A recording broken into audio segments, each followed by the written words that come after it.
오늘 이 말씀으로 율법과 믿음이라고 하는 제목으로 함께 말씀을 나누도록 하겠습니다. 말씀을 제가 읽겠습니다. 우리가 알거니와 무릇 율법이 말하는 바는 율법 아래에 있는 자들에게 말하는 것이니 이는 모든 입을 막고 온 세상으로 하나님의 심판 아래에 있게 하려 함이라. 그러므로 율법의 행위로 그의 앞에 의롭다 하심을 얻을 육체가 없나니 율법으로는 죄를 깨달음이니라. 이제는 율법 외에 하나님의 한 의가 나타났으니 율법과 선지자들에게 증거를 받은 것이라. 곧 예수 그리스도를 믿음으로 말미암아 모든 자에게 미치는 하나님의 의니 차별이 없느니라. 모든 사람이 죄를 범하였음에 하나님의 영광에 이르지 못하더니 그리스도 예수 안에 있는 속량으로 말미암아 하나님의 은혜로 값없이 의롭다 하심을 얻은 자 되었느니라. 이 예수를 하나님이 그의 피로써 믿음으로 말미암는 화목제물로 세우셨으니 이는 하나님께서 길이 참으시는 중에 전에 지은 죄를 간과하심으로 자기의 의로우심을 나타내려 하심이니 곧 이때에 자기의 의로우심을 나타내사 자기도 의로우시며 또한 예수 믿는 자를 의롭다 하려 하심이라. 그런즉 자랑할 때가 어디냐? 있을 수가 없느니라. 무슨 법으로냐? 행위로냐? 아니라 오직 믿음의 법으로니라. 그러므로 사람이 의롭다 하심을 얻는 것은 율법의 행위에 있지 않고 믿음으로 되는 줄 우리가 인정하노라. 하나님은 다만 유대인의 하나님이시냐?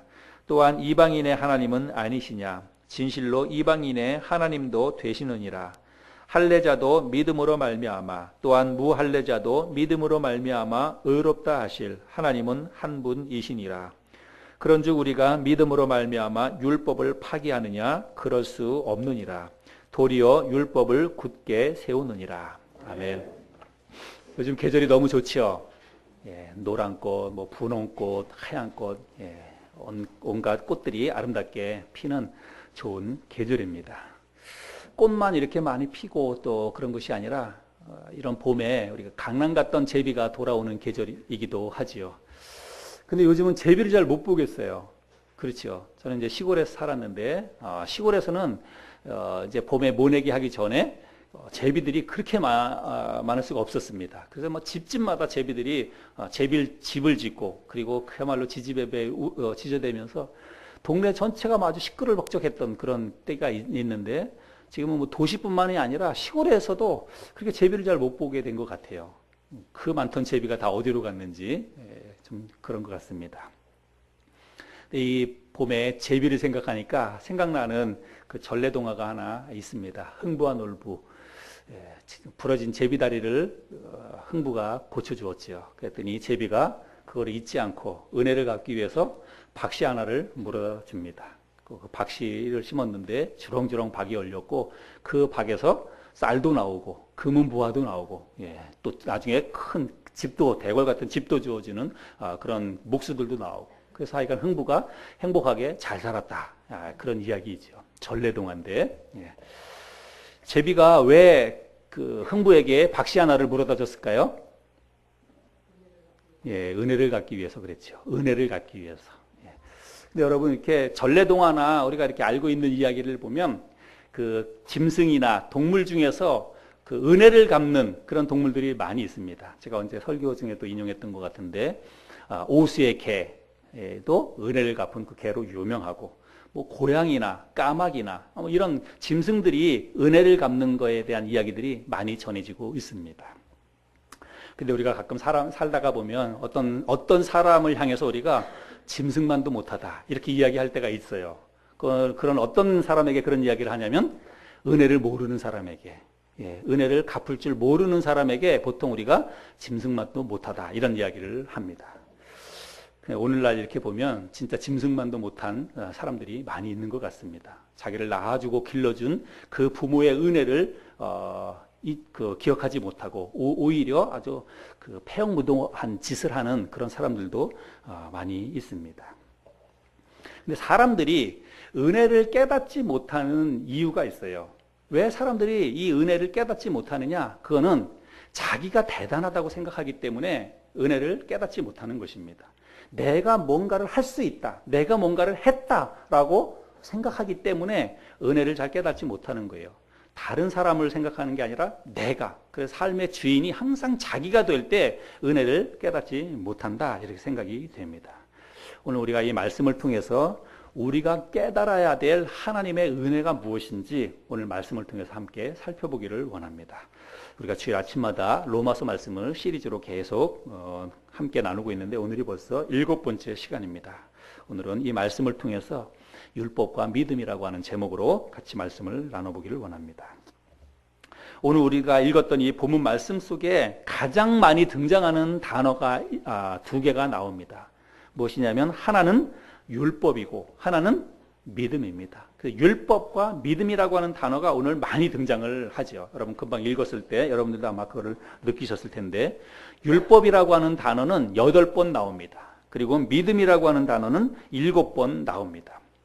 그런데 여러분, 우리가 성경 전체에서 이 율법과 믿음이라고 하는 이 두 가지 단어에 대한 개념을 정확히 이해하는 것이 너무 중요합니다.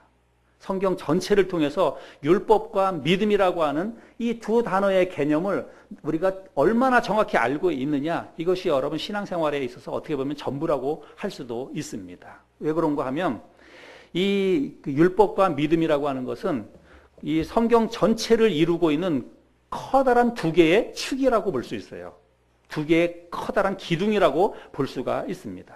그리고 성경 전체의 주제를 이 두 단어로도 요약을 할 수가 있습니다.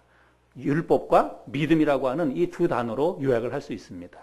우리가 이 성경 전체를 구약과 신약 이렇게 둘로 나누죠. 근데 여러분, 구약 성경의 전체 주제를 한마디로 요약해보라 그러면 구약 성경 전체는요, 율법이다, 이렇게 이야기할 수 있습니다. 거기에 비해서 신약 성경의 주제를 한마디로 꼽아보라, 믿음이에요. 그래서 구약 성경과 신약 성경 이 두 개의 큰 축을 이루고 있는 게 바로 율법과 믿음이라고 하는 거예요. 그래서 그런 의미로 보자면 이 율법과 믿음이라고 하는 두 단어의 개념을 우리가 정확히 이해하지 못한다라고 하는 것은 성경 전체를 우리가 이해하지 못한다는 말이 되는 것이고, 성경 전체를 이해하지 못하는 것은 하나님의 뜻, 하나님의 계획, 이런 것들을 우리가 잘 모른다는 그런 말이 되는 것입니다. 오늘 우리가 이 시간을 통해서 여러분 짧은 시간이지만 율법과 믿음이 무엇인지 여러분 이것을 오늘 명확하게 깨달을 수 있는 그런 시간이 될 수 있기를 바랍니다. 우리가 로마서 말씀을 나누면서 제가 반복해서 가르쳐드리고 있는데, 로마서의 주제가 뭐라 그랬나요? 로마서의 주제는 하나님의 의예요. 하나님의 의. 하나님의 의라고 하는 말이 좀 어렵기는 하는데 오늘도 이 하나님의 의라고 하는 말이 등장을 하죠. 하나님의 의라고 하는 말은 좀 풀어서 설명을 드리면 하나님이 의롭게 여기시는 것, 그게 하나님의 의예요. 하나님이 의롭다라고 인정하는 것, 그것이 바로 하나님의 의입니다. 우리가 하나님 앞에 나아가려면, 하나님의 백성으로 하나님 앞에 나아가려면 하나님으로부터 의롭다라고 인정을 받아야 됩니다. 하나님이 우리를 의롭다라고 인정해 주셔야만 우리가 하나님을 아버지라고 부를 수 있고 하나님 앞에 나아갈 수 있어요. 하나님은 완벽하게 거룩하신 분이기 때문에 거룩하지 못한 죄인들이 그 죄를 가지고 하나님 앞에 나아갈 수 없습니다. 그래서 하나님으로부터 선언을 받아야 돼요. 너는 나한테 나올 수 있다. 너는 의롭다라고 하는 그 하나님의 의, 하나님이 의롭다라고 인정하시는 그것을 받아야만 우리가 하나님 앞에 나아갈 수 있다는 것입니다. 그래서 이 하나님의 의는 굉장히 중요합니다. 그런데 이 하나님의 의, 하나님이 의롭게 여기시는 것, 그것이요, 시대마다 조금씩 다르다라고 하는 것을 우리가 알 수가 있습니다. 율법 이전과 율법 이후에 각각 다르게 이 하나님의 의가 나타나는 것을 볼 수 있습니다. 율법 이전에는 하나님의 의가, 하나님께서 의롭게 여기시는 것이 무엇을 통해서 어떻게 나타났냐면, 하나님이 말씀하신 거에 대해서 믿고 순종할 때 하나님이 그것을 의로 여겨 주셨습니다. 예를 들어서 아담을 보면 하나님께서 아담에게 뭐라고 말씀하셨냐면, 에덴 동산 가운데 있는 선악과를 따먹지 말라, 이렇게 말씀하셨습니다. 그래서 아담이 하나님 앞에 의롭게 되는 것은 그 선악과를 따먹지 말라고 하는 하나님의 말씀을 믿고 순종할 때 아담은 의로워질 수 있는 것입니다. 만약에 아담이 선악과를 따먹지 않았다면 아담은 그 선악과를 따먹지 말라고 하는 하나님 말씀에 순종한 것으로 인해서 아담은 의로워질 수 있는 거예요. 선악과를 따먹지 않은 아담을 향해서 하나님은 너는 의롭다. 그래서 나와 함께 교제하자라고 이야기했을 것입니다. 그런데 우리가 아는 것처럼 아담은 선악과를 따먹었습니다. 하나님의 말씀에 불순종했어요. 하나님의 말씀에 불순종했을 때 그에게 주어진 결과는 에덴 동산에서 추방당하는 것이었습니다. 에덴 동산에서 추방당하는 것은 뭘 상징하는 거냐면 하나님과의 관계가 단절되었다라고 하는 것입니다. 여러분, 하나님의 의에 대해서 제가 말씀을 드렸는데 하나님이 의롭게 여기시는 것, 이게 하나님의 의인데 이 하나님이 의롭게 여기시는 것에 대해서 하나님의 의에 대해서 공동번역 성경에서는 뭐라고 번역을 하고 있냐면 하나님과의 바른 관계 이렇게 설명을 합니다. 그래서 하나님의 의가 뭐냐? 그거는 하나님과 바른 관계에 들어가는 것이 바로 하나님의 의예요.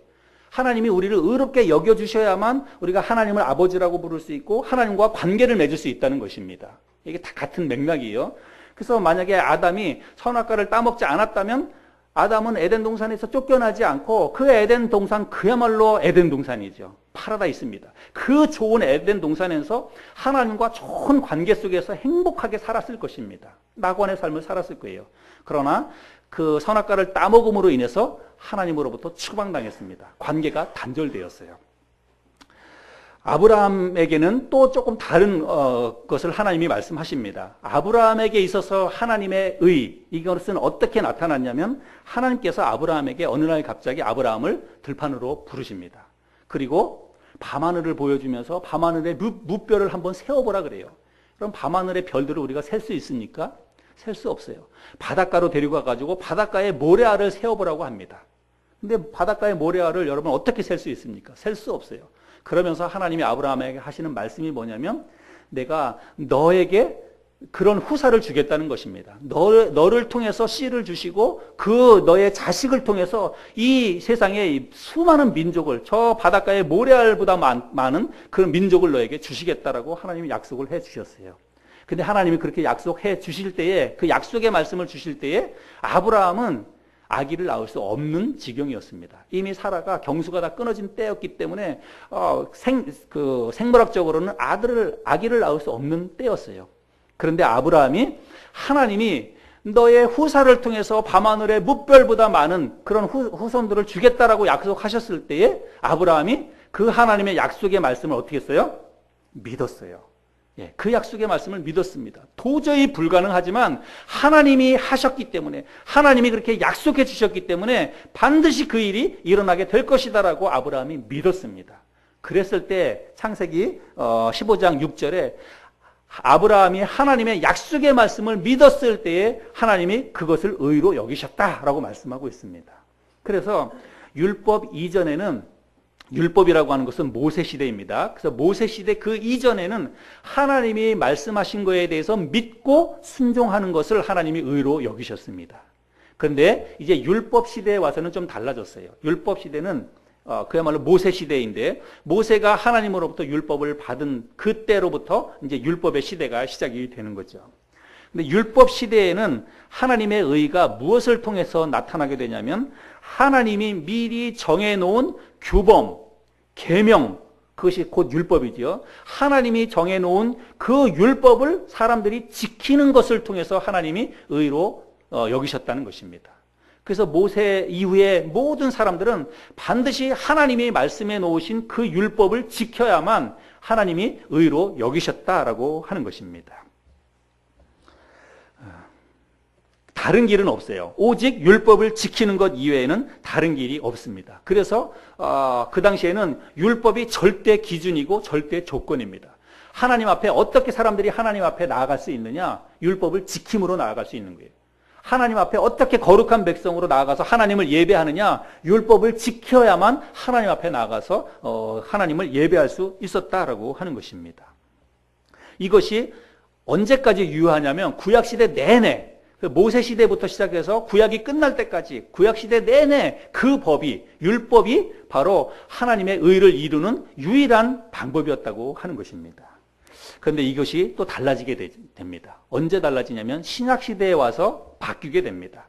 신약시대라고 하는 것은 구체적으로 얘기하자면 예수 그리스도께서 이 땅에 오신 그 때를 이야기합니다. 그래서 예수 그리스도께서 이 땅에 오신 이후에는 하나님의 의, 하나님께서 의로 여기시는 것이 또 바뀌게 되었습니다. 그 신약시대에는 어떻게 그 기준이 달라지게 되었는지는 로마서에서 그것을 정확하게 가르쳐주고 있습니다. 그래서 우리가 주일 아침에 나누는 말씀을 통해서 우리가 그거를 깨달을 수 있는데, 제가 결론적으로 여러분에게 가르쳐드리자면 신약시대 예수님이 탄생하신 이후에 사람들이 어떻게 하나님 앞에 나아갈 수 있느냐, 어떻게 사람들이 의로워질 수 있느냐, 20절 말씀에 보면 율법의 행위로는 하나님 앞에 의롭게 될 육체가 없다라고 이야기합니다. 여러분 우리 20절 말씀을 같이 한 목소리로 좀 한번 읽어볼까요? 20절 시작. 그러므로 율법의 행위로 그의 앞에 의롭다 하심을 얻을 육체가 없나니. 예, 거기까지. 자, 이 말씀해 보니까 율법의 행위로 그의 앞에 의롭다 하심을 얻을 육체가 있다 없다? 없다라고 이야기합니다. 여기 율법의 행위라고 하는 것은 뭐냐면 율법을 지키는 것을 이야기합니다. 그래서 모세 이후에 율법 시대에는 사람들이 어떻게 하면 하나님 앞에 의롭게 된다 그랬습니까? 율법을 지켜야만, 하나님이 말씀하신 그 율법을 하나부터 열까지 반드시 지켜야만 하나님 앞에 나아갈 수 있었고 하나님 앞에 거룩하게 될 수 있었다는 거예요. 그런데 예수님이 오신 다음에는 율법을 지키는 것을 통해서는 하나님 앞에 의롭게 될 사람이 하나도 없다는 거예요. 완전히 달라졌다라고 하는 것을 알 수가 있습니다. 여러분, 이 말씀이 지금 제가 말씀드리는 것, 율법의 행위로는 하나님 앞에 의롭게 될 사람이 하나도 없다라고 하는 이 말씀이 이 신약시대에 있었던 유대인들에게 여러분 얼마나 큰 충격적인 선언이었을지를 여러분 한번 생각해 보시길 바랍니다. 그 당시에 있었던 구약시대부터 시작해가지고 예수님이 이 땅에 오시기 전까지, 또 예수님이 오셔서도 이 사실을 깨닫지 못했던 그 사람들은 율법이 전부인 줄 알고 있는 거예요.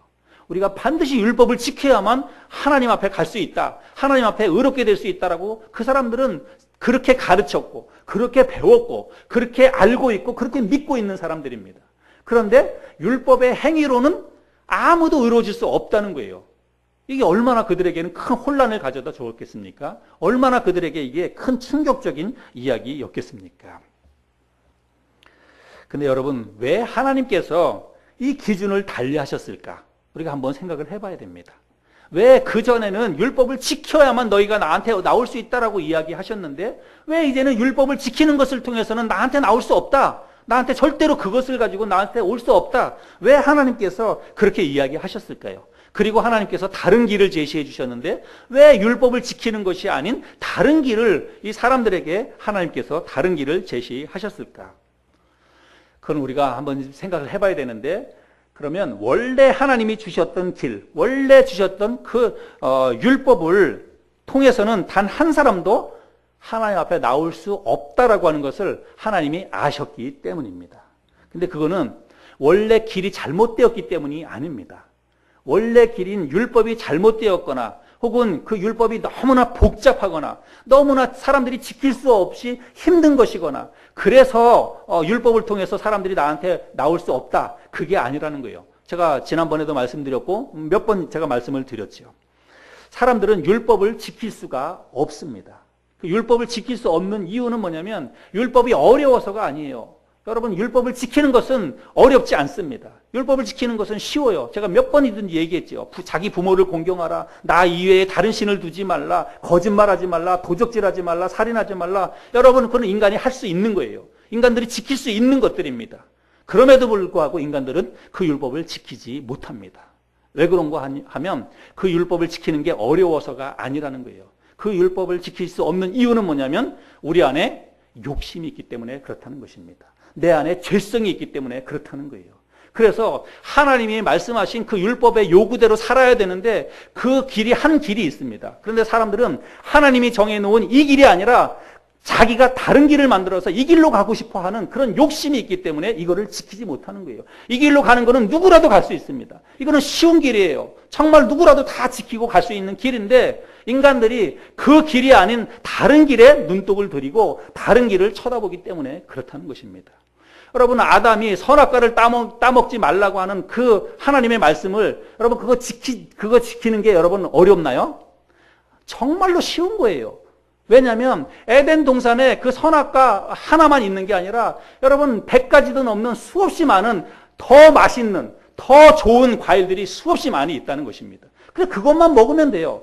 그 한 가지 빼놓고 나머지 99가지 그것 가지고 만족하고 그것 가지고 따먹고 살면 되는데 인간들이 그 99가지보다 요 금했던 한 가지에 눈독을 들인 거예요. 요 한 가지에 눈독을 들이는 걸 뭐라 그럽니까?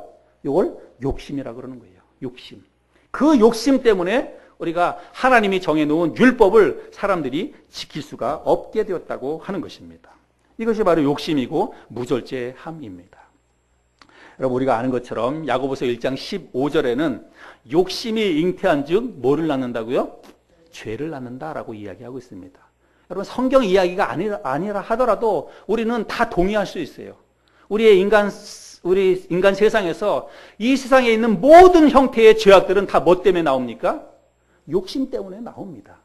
욕심 때문에. 살인도 마찬가지고요. 뭐 강도짓도 마찬가지고 어떤 형태의 이 세상에 있는 모든 형태의 죄악들은 다 기본적으로 사람의 속에 있는 욕심 때문에 나온다는 거예요. 그래서 욕심은요 반드시 죄를 잉태하게 되는 것입니다. 결국 욕심이 가져다 준 이 열매, 죄로 인해서 하나님께 나아가는 길이 막혔다는 것입니다. 그 욕심 때문에 하나님과의 관계가 단절되었다는 거예요. 아담과 하와가 욕심 때문에 선악과를 따먹음으로 인해서 하나님과의 관계가 단절되었듯이 이 땅에 있는 모든 사람들도 그 욕심, 절제하지 못하는 무절제함과 욕심 때문에 하나님과의 관계가 단절되었다고 하는 것입니다. 그래서 사람들은 율법을 지키지 못하고 율법을 지키지 못하니까 하나님 앞에 절대로 갈 수가 없는 거예요. 이 땅에 있는 모든 사람들은 하나님 앞에 아무도 갈 수가 없습니다. 왜요? 율법을 지키지 못하기 때문에. 율법을 지키는 사람이 한 사람이라도 있다면 그 사람은 그 율법을 지키는 것을 통해서 하나님 앞에 가는 거예요. 하나님 앞에 갈 수 있습니다.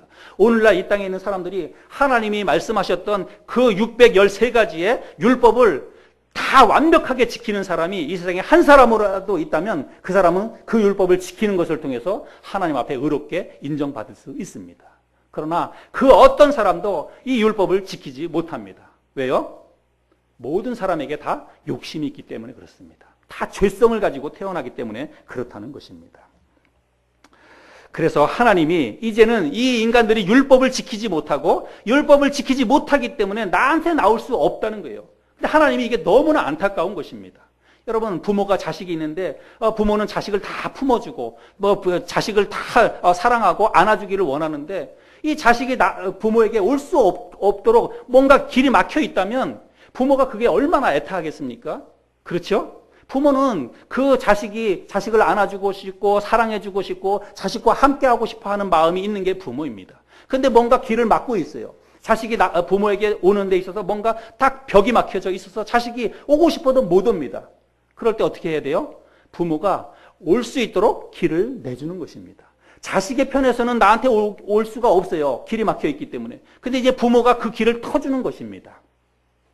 그래서 하나님께서 이제 우리 인간들이 자기에게 오기 위해서 하나님께서 먼저 길을 만들어 주셨습니다. 그 길에 대해서 히브리서 10장 20절에서 이렇게 이야기합니다. 그 길은 우리를 위하여 휘장 가운데로 열어놓으신 새롭고 살 길이요. 여러분, 새롭게 난 살 길이다 이렇게 말씀하고 있습니다. 여러분, 이것이 하나님이 우리 인간에게 만들어 주신 새로운 길입니다. 두 번째 길입니다. 첫 번째 길은 뭐예요? 첫 번째 하나님이 만들어 주셨던 길은 율법이었어요.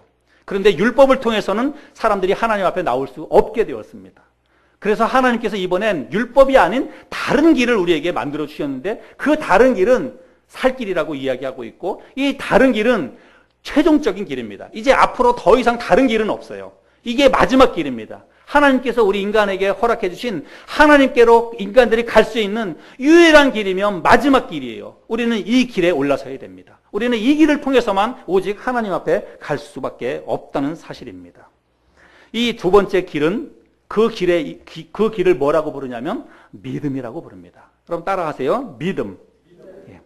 우리가 하나님 앞에 갈 수 있는 하나님께서 우리에게 만들어주신 그 길의 이름은 믿음입니다. 그런데 이 믿음의 길은요, 첫 번째 길이었던 율법과 어떻게 보면 역할과 기능, 목적은 같아요. 여러분, 첫 번째 하나님이 사람들에게 만들어주신 율법도 하나님이 율법을 주신 목적이 뭐냐면 사람들이 하나님 앞에 오게 하기 위해서 율법을 주신 거예요. 그 율법을 통해서 하나님께로 나오도록 하나님이 율법을 주신 것입니다. 믿음도 하나님 앞에 나오게 하기 위해서 주신 게 믿음이에요. 그래서 어떤 그 존재 목적은 같습니다. 율법과 믿음은 존재하는 목적은 같아요. 그런데 그 과정 속에서는 180도 다릅니다. 어떻게 다르냐? 여러분, 율법은 그 행위의 주체가 누구예요? 나입니다. 100% 나예요. 율법은 내가 지키는 거예요. 하나님께서 율법을 주셨을 때는 그거를 누가 지키는 거냐면 내가 지키는 겁니다. 내가 율법을 지켜야 돼요. 하나님께서 하라고 하는 것은 반드시 해야 되고 누가? 내가. 또 하나님께서 하지 말라고 하는 것은 반드시 하지 말아야 돼요. 누가? 내가. 그래서 행위의 주체가, 율법은 행위의 주체가 100% 자기 자신에게 있다는 사실입니다.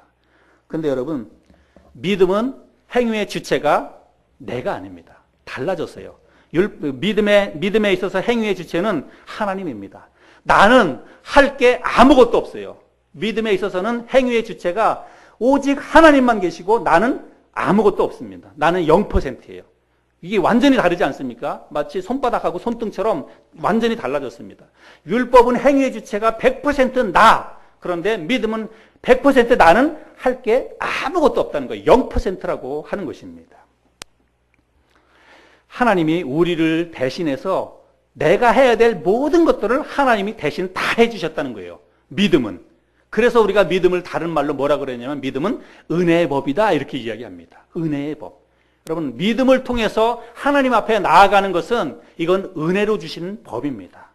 여러분, 은혜라고 하는 것은 이 말이 어떤 뜻이냐면 은혜는 나의 노력과 나의 의지와 나의 선행과는 상관없이 거저 주어지는 게 은혜입니다. 여러분, 은혜라고 하는 것은 받을 자격이 없는 자에게 거저 주어주시는 하나님의 선물이 은혜예요.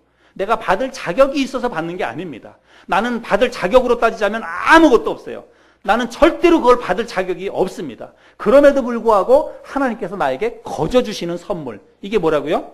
이게 은혜라는 거예요. 그런데 이 믿음이라고 하는 것은 우리에게 그렇게 은혜로 주어지는 것이다 라고 하는 것입니다.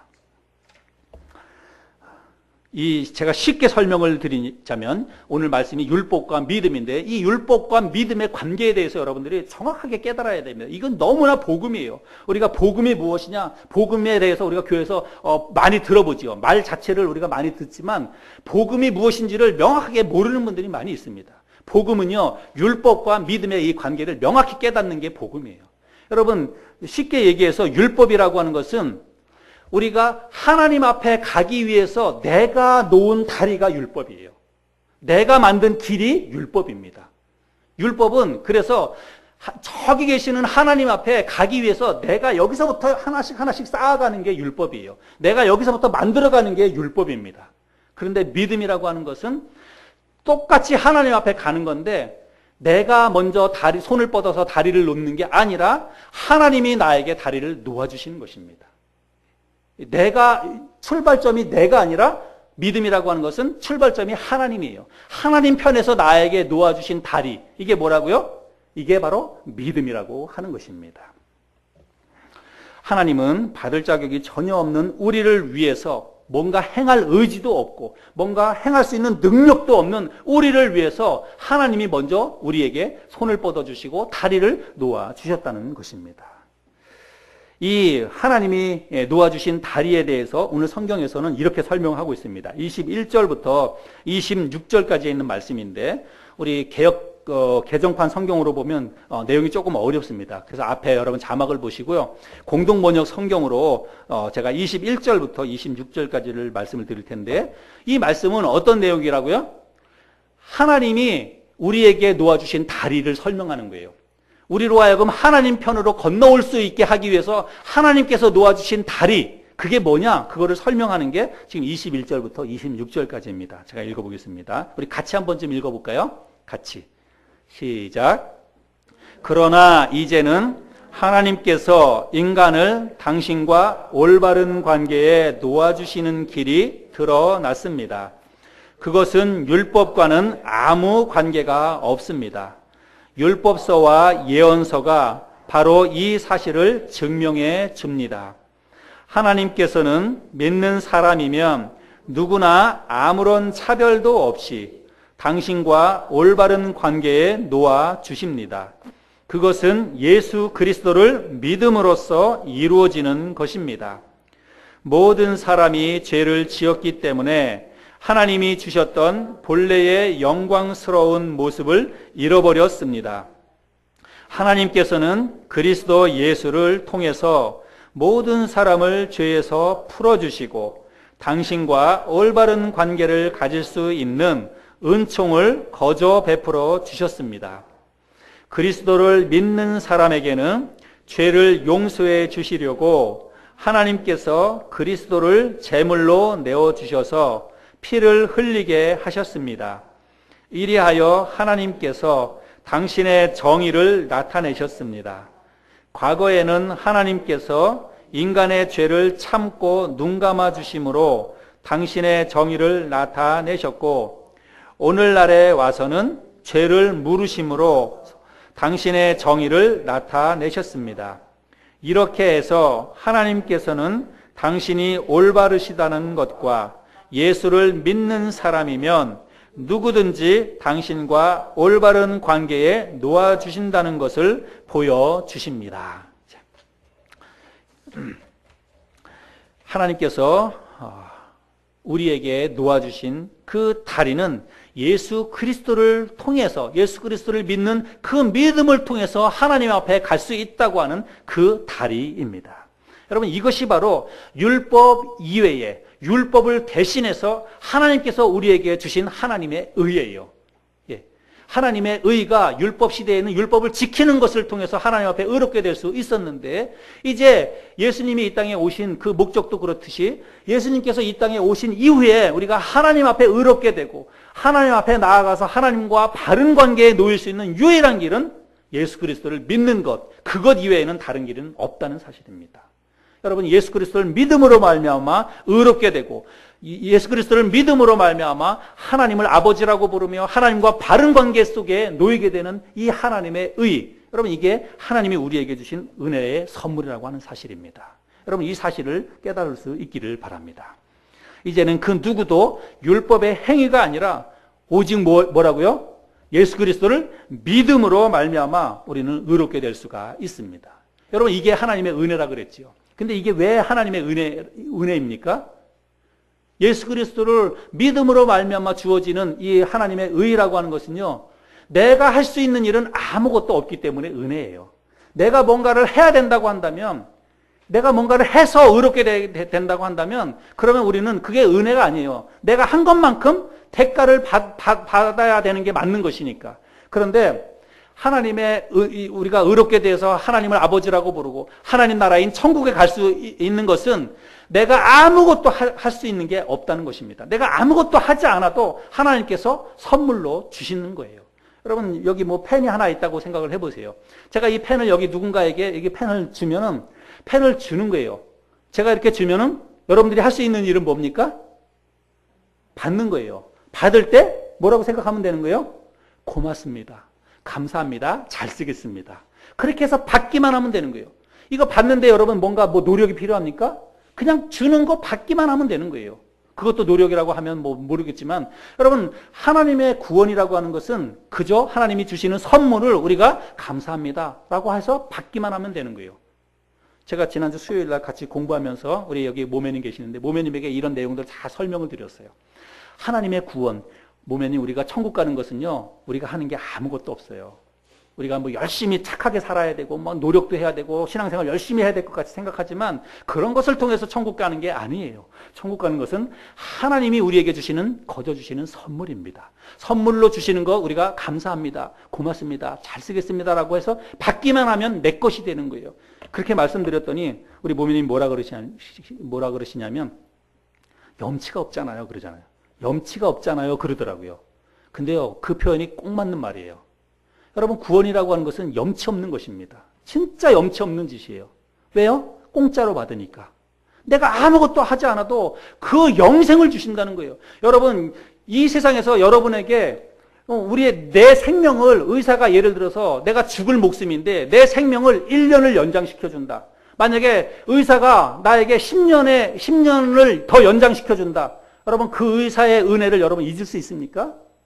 여러분은 아마 여러분에게 있어서 정말 가장 좋은 것을 싸들고 바리바리 싸들고 그 의사에게 가서 감사의 표시를 할 것입니다. 내 생명을 1년, 10년 연장시켜준 그 의사에게도 여러분 분명히 그렇게 할 겁니다. 그런데 여러분, 하나님께서 우리의 생명을 어떻게 연장시켜 주셨어요? 영원토록 연장시켜 주셨습니다. 영원히 죽지 아니할 몸으로, 영원히 썩지도 아니할 그런 몸으로 우리에게 생명을 주신 그 분이 바로 하나님이십니다. 여러분, 이게 얼마나 염치 없는 짓이에요? 나는 아무것도 안 했는데 하나님이 우리에게 그런 영생의 선물을 주셨다고 하는 것입니다. 그래서 우리가 천국 갈 때는요, 진짜 염치 없이 가야 돼요. 염치 없이 가면서 뭘 생각해야 되냐면 감사하게 생각해야 되는 것입니다. 그래서 여러분, 주일날 교회 나와서 신앙생활 하는 거는요, 그냥 내가 예배드리기 위해서 그냥 내가 안 가면 좀 찝찝하고 안 가면 목사 눈치 보이고 성도 눈치 보이고 그래서 주일날 교회 오는 거 아니에요. 우리가 신앙생활 열심히 하고 교회 가서 열심히 기도하고 헌신하고 봉사하고 예배드리는 그 이유는 뭐냐면 염치 없기 때문입니다. 하나님이 베풀어 주신 그 은혜가 너무 감사해서 우리가 나와서 예배드리는 거예요. 여러분, 예배는 그런 것입니다. 신앙생활은 하나님의 은혜에 감사해서 하는 게 신앙생활이에요. 그런 마음가짐 가지고 하지 않는 다른 신앙생활은 다 종교행위입니다. 자기의 유익을 따라서 하는 것입니다. 하나님의 은혜를 여러분 정말 깊이 있게 깨닫고 감사할 수 있는 저와 여러분들이 될 수 있기를 바랍니다. 오늘날 많은 사람들이요, 이 하나님의 은혜를 잘 모르고 있습니다. 예수 안 믿는 사람들은요, 어떻게 알고 있냐면 자기의 노력과 자기의 선행을 통해서 의로워질 수 있다고 생각을 합니다. 그래서 착하게 살아야 된다고 생각을 합니다. 물론 착하게 살아야 돼요. 우리가 진짜 다른 사람들에게 해코지하지 말고 착하게 살아야 됩니다. 그러나 설령 내가 아무리 착하게 살고 아무리 법 없이도 이 세상을 사는 것처럼 다른 사람에게 유익을 끼치고 살았다 할지라도 그 나의 선함과 그 나의 의로운 삶을 통해서 우리가 절대로 하나님 앞에 갈 수 없다는 사실을 여러분 기억하시길 바랍니다. 나의 선행과 착하게 사는 것을 통해서는요, 좋은 데 갈 수 없어요. 여러분, 나는 착하게 살고 나는 이만큼 그 좋은 기준에 맞춰서 살았다 할지라도 여러분, 내가 그야말로 테레사 수녀나 제가 말씀드린 것처럼 나보다 훨씬 도덕적으로 윤리적으로 바르게 산 사람, 인도의 그 마하트마 간디보다 내가 더 거룩하게 살았습니까? 그 사람의 기준에 보면 나는 또 형편없는 사람이에요. 어디다 기준을 맞추겠습니까? 사람의 선행과 노력으로 더 좋은데 하나님 나라 천국에 갈 수 있다고요? 천만의 말씀입니다. 우리 사람들은 자기의 행위를 통해서 절대로 의로워질 수 없다는 사실을 기억해야 합니다. 그런데 세상에 있는 사람들만 그렇게 생각하는 게 아니라 교회 다니는 사람들도 그런 생각 속에서 신앙생활하는 사람들이 많이 있습니다. 종교적인 열심을 통해서 내가 하나님 나라 갈 수 있다고 생각을 합니다. 그래서 열심히 새벽기도 나옵니다. 새벽 재단에 쌓아야 된다고 생각을 합니다. 새벽기도 열심히 나오고 주일 성수해야 하고 헌신하고 봉사해야 되고 또 교회에 헌금해야 되고 그래야 우리가 의로워질 수 있고 그래야 하나님 앞에 칭찬받고 하나님 나라 갈 수 있다고. 여러분, 하나님 앞에 칭찬받는 것은 맞겠지만은 그렇게 종교적인 열심, 새벽기도 많이 한다든지 주일 성수한다든지 헌신하고 봉사한다든지 여러분, 그거는 의로워지는 조건이 아니에요. 의로워진 사람들의 신앙생활의 과정이기는 하지만 의로워지기 위해서 반드시 그것을 해야 된다는 것은 절대 아니라는 사실을 여러분 기억하시기를 바랍니다. 의로워질 수 있는 유일한 길은 오직 예수 그리스도를 믿는 믿음입니다. 하나님이 거저주시는 구원의 선물을 받아야만 의로워지는 거예요. 안 받으면 아무도 의로워질 수가 없다는 사실입니다. 그렇게 종교적인 열심을 통해서 신앙생활 내가 뭔가 열심히 해야 그래도 천국 갈 수 있는 게 아닌가. 내가 그래도 뭔가 열심히 기도하고 열심히 성경 읽고 그래야 내가 좀 하나님 나라 가는 거 아닌가. 만약에 내가 그렇게 못하면 신앙생활 열심히 못하면 나 천국 못 가지 않을까? 이렇게 생각하는 사람들이 의외로 많다는 거예요. 혹시 여러분 가운데서 그런 생각을 가지고 계신 분이 계신지 모르겠습니다. 내가 신앙생활 열심히 하고 뜨겁게 기도하고 그럴 때는 나는 이제 천국 갈 수 있다 이런 생각이 드는데 뭔가 여러 가지 삶의 환경 때문에 내가 신앙생활 열심히 못하고 교회도 잘 못 가고 성경도 못 읽고 기도도 못하고 그럴 때는 나 이러다가 천국 못 가는 거 아닐까? 이런 생각하는 사람들이 있다는 거예요. 의외로 많이 있습니다. 근데 여러분 그렇게 생각하는 모든 것들은요 다 율법주의자입니다. 내가 만약에 그렇게 생각을 한다면 나는 율법주의자예요. 여러분 율법과 율법주의자를 여러분 구분하시기를 바랍니다. 율법과 율법주의자. 여러분 제가 질문할게요. 율법. 여러분 율법은 좋은 거예요? 나쁜 거예요? 여러분 율법이 좋은 걸까요? 나쁜 걸까요? 예, 율법은 선하고 아름다운 것입니다. 하나님이 주신 거예요. 왜 주셨습니까? 거룩한 삶을 살아서 나에게 오라고 하나님이 주신 법이 율법이에요. 하나님께서 사람들에게 안 좋은 걸 주겠습니까? 이스라엘 백성들에게 안 좋은 걸 주겠습니까? 하나님께서 그들이 잘 지켜서 나에게 오라고 거룩한 선물로 주신 게 율법입니다. 그래서 이 율법은 하나님께서 주신 삶의 매뉴얼이에요. 근데 이 율법주의자라고 하는 것은 여러분 율법주의자는 좋은 걸까요? 나쁜 걸까요? 예. 제가 이렇게 질문하면 나쁜 거예요. 이렇게 대답해야지 맞는 거예요. 예. 율법주의자는 오직 율법을 지킴으로만 이루어질 수 있다라고 생각하는 게 율법주의자입니다. 오직 율법을 지킴으로만 율법을 지킴으로만 이루어질 수 있다라고 생각하는 사람들이 바로 율법주의자라고 하는 거예요. 여러분 율법을 지킨다라고 하는 것은 자기 행위입니다. 100% 주체가 누구라고요? 나예요. 내가 뭘 지켜서, 내가 뭘 열심히 살아서, 내가 열심히 헌신하고 봉사해서 다 나예요. 안 믿는 사람들은 내가 착하게 살아서라고 이야기하지만 교회 다니는 사람은 내가 열심히 신앙생활해서라고 생각합니다. 똑같아요. 행위의 주체가 어디에 있습니까? 나에게 있어요. 내가 뭘 해서 이루어질 수 있다라고 생각하는 모든 것들은 다 율법주의입니다. 그것은 하나님의 호의를 무시하는 거예요. 하나님이 주신 은혜를 거부하는 것입니다. 하나님이 은혜로 선물을 주셨는데 하나님은 선물을 주셨는데 나 그거 말고 내가 뭘 하려고 한다는 거예요. 그러면 하나님의 호의를 무시하는 거지요. 하나님이 주신 선물을 거부하는 거지요. 여러분 이게 율법주의라고 하는 것입니다. 죄성을 가지고 태어난 모든 인간은 여러분 타락한 본성을 따라서 살고자 하는 욕심이 다 있습니다. 그리고 그 욕심 때문에 우리는 율법을 절대로 지킬 수가 없습니다. 근데 여러분 율법을 지킬 수 없다고 해가지고 우리가 아예 율법을 무시해서는 안 됩니다. 여러분 율법은 좋은 거라 그랬잖아요. 율법을 우리가 아예 무시하고 율법은 나와 상관없는 것이다 이렇게 생각해서는 안 됩니다. 율법은 구약시대 때 끝났다? 아니에요. 율법은 오늘날도 동일하게 유효합니다.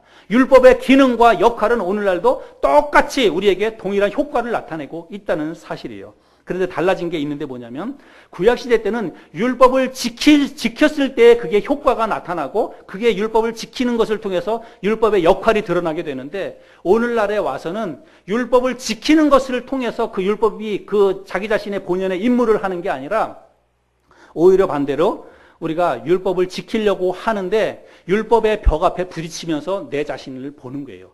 근데 율법을 보면서 나는 율법을 지키려고 막 하다가 보니까 율법을 지킬 수 없는 내 안에 뭘 보는 거예요? 죄성을 보는 거예요. 율법을 지키지 못하는 것은 뭐 때문에 지키지 못한다고요? 우리 안에 있는 욕심, 죄 때문에 지키지 못하는 거예요. 그래서 내가 율법을 지키려고 막 할 때 뭘 보게 되냐면 내 안에 있는 죄를 보게 되는 거예요. 그래서 여러분 여기 20절 말씀 뒷부분에 보면 율법으로는 죄를 깨달음이니라 이렇게 이야기합니다. 여러분 율법의 역할, 기능은 뭐냐면 오늘날의 율법의 역할과 기능은 뭐냐면 죄를 깨닫게 해주는 거예요. 내가 율법을 지키려고 할 때 내가 이거를 지킬 수 없는 죄인이구나. 내 안에 죄가 있기 때문에 내가 율법을 못 지키는구나 라고 깨닫는 거예요. 그래서 율법은 우리로 하여금 죄를 깨닫게 해주는 그 역할을 오늘날에 하는 것입니다. 여러분 우리가 죄를 깨달을 때 내가 죄를 지었구나. 나한테 죄가 있구나 라고 우리가 그거를 인식하고 깨달을 때 그거를 깨닫는 사람만이 하나님 앞에 나아갈 수 있습니다. 그거를 깨달아야만 하나님 앞에 용서를 구할 수 있는 거예요. 내가 죄인입니다. 하나님 나한테 죄가 있습니다. 어떻게 해야 돼요? 하나님 용서해 주세요. 하나님의 은혜를 우리가 구할 수 있는 거잖아요. 그래서 우리가 날마다 우리가 율법을 묵상하고 율법의 요구대로 우리가 살려고 노력을 해야 됩니다. 율법은 나와 상관없는 것이다. 그건 다 끝났다. 이렇게만 생각하는 사람은 신앙의 깊이가 없습니다.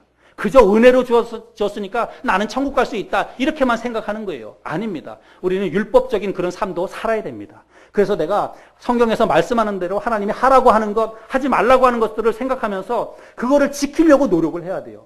근데 그거를 지키려고 노력을 하면서 내 자신의 연약함을 봐야 되고 그거를 지킬 수 없는 내 안에 있는 죄를 봐야 됩니다. 그거를 보면서 하나님 앞에 무릎 꿇고 나가서 하나님 나는 죄인입니다. 하나님 나를 용서해 주십시오. 그렇게 되는 거예요. 그거를 처음으로 깨달아서 하나님 앞에 나아가는 사람이 바로 하나님의 십자가의 은혜를 경험하게 되는 것입니다.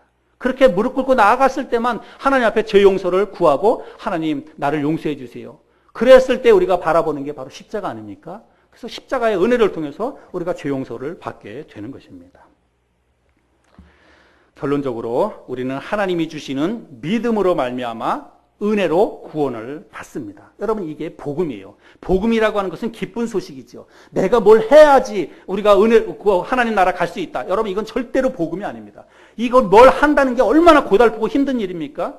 내가 뭘 해가지고 하나님 나라 갈 수 있다고 하는 것은 그거는 절대로 복음이 될 수가 없습니다. 나는 아무것도 하지 않아도 하나님이 다 해주신 것, 은혜로 주시는 선물을 받기만 하면 당신은 하나님 나라 갈 수 있습니다. 여러분 이게 복음 아니에요?